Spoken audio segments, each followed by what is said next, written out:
त्यसमा चाहिँ तपाईँको धारणा के छ? म त राजीनामा चाहिँ मान्दिनँ भने कुन चाहिँ छ र देश गतिलोसँग ढङ्गले चलाएको कुन चाहिँ छ र भने देश हामी 40 वर्ष भयो यो देश काङ्ग्रेसले 10 चोटि चलायो त शेरेले 5 चोटि गिरिजाले 5 चोटि बुझ्नु भएन अनि त्यसपछि एमाले कतिचोटि चलायो अनि यो के अरे प्रचण्डले पनि चलायो के चाहिँ गर्यो 16 भएपछि उन्नति ल्याएको हो नि होइन र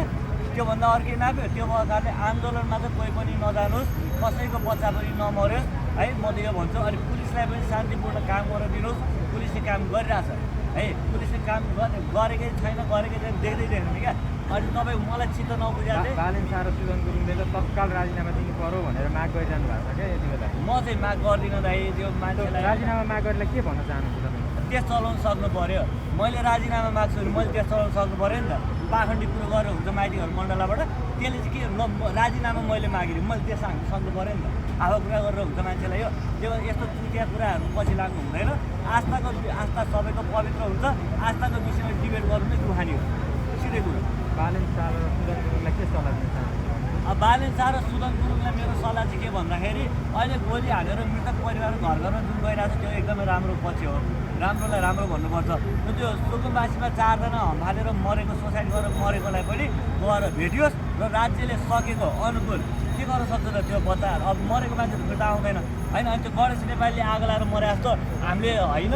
स्थानीय के अरे नगर प्रहरीले भने जस्तो यो अर्का ठाउँमा थुपारेर हिँड्ने काम चाहिँ गर्नु भयो यो चाहिँ गल्त। स्वर्ग र नर्क सँगै जाने भनेर प्रचण्ड र केपी ओलीले वार्ता गरिसक्नुभयो क्या मिलिसक्नुभयो अब राजनीति उथल हुँदैछ यी गयो हुन्छ क्या बरु जानुपर्ने चाहिँ यी हो भने यिनीहरूलाई चाहिँ बरु हो यिनीहरूले जानु पर्यो के चाहिँ गर्यो भने तपाईँको यिनीहरूले आएर हावातालमा गणतन्त्र डेमोक्रासी होइन बोल्ने अधिकार 2007 सालमा छ गणतन्त्रले हावामा चाबकले ठिक छ गणतन्त्र पनि 17,000 मान्छे मारेर आयो। तपाईँ यसो भन्नु अब छिटै सरकार ढल्दैछ अरे अब छिटै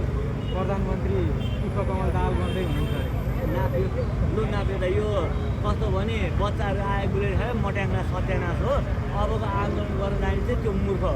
पुलिसले ठेक्न नसकेपछि गोली चलिहाल्छ जेएनयू मुभमेन्ट शान्तिपूर्ण भने होइन पुलिसको बार भत्काइसकेपछि अनि गोली चलेन अनि फेरि के माइती घर मण्डलमा आएर ताकी भनेर यहाँ रहिलो गरेर बस्ने त्यो भएको कारणले आन्दोलनमा जानु चाहिँ मूर्खता हो एकदमै। तर प्रचण्डले एकचोटि बोलायो भने लाखौँ जनता सडकमा आउँछन् खोइ म त जाँदिनँ है अब कुन चाहिँ ढाँटमारा हो आउँछ होला नि त हेरौँला नि त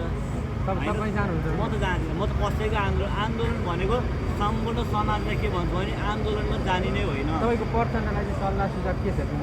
प्रचण्डलाई सल्लाह सुझाव हाम्रो अब उहाँहरू भनेको पूर्व प्रधानमन्त्रीहरू होइन अब गणतन्त्र ल्याएको मान्छे गणतन्त्र दिवसकै दिन गएको होइन किन भन्दा उसले मान्य भूपू प्रधानमन्त्री भनेन र त्यही भएर गएन र यस्ता लैतडीहरूका कुरा सुन्ने जनता कस्ता होलान् क्या म त यो भन्छु गणेश मानले चाहिँ के भनेर रहेछ अरे भन्दाखेरि म भित्र जाँदा ताली नै पड्काएँ बाहिर आएँ ताली नै पड्काएँ भने यी ताली नै पड्काउने खालका जनता थिए जाला नि होइन म चाहिँ जाँदिनँ सिधै कुरा।